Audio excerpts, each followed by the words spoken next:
सावन में सभी महिलाएं गाती हैं और सभी लोग साथ में सहेलियां मिलकर अपना एक अलग मौज मस्ती करती हैं और गीत गाती हैं। आइए, बहुत सुंदर गीत।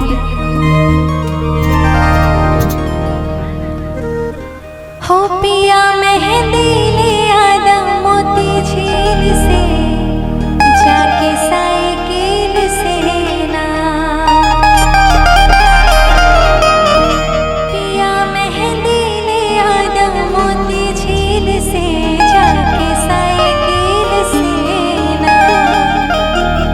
तो चलिए, जितने भी लोग हैं, अगर सुना है इस गीत को थोड़ा सा भी तो थोड़ी थोड़ी ताली में चाहूंगी, क्योंकि धीरे धीरे समापन की ओर हम लोग हैं। तो बहुत ही सुंदर गीत है। अगर समापन खुशी से हो, तालियों के साथ हो, तो वो मुझे ज्यादा अच्छा लगेगा, है ना। आइए, क्या पिया मेहंदी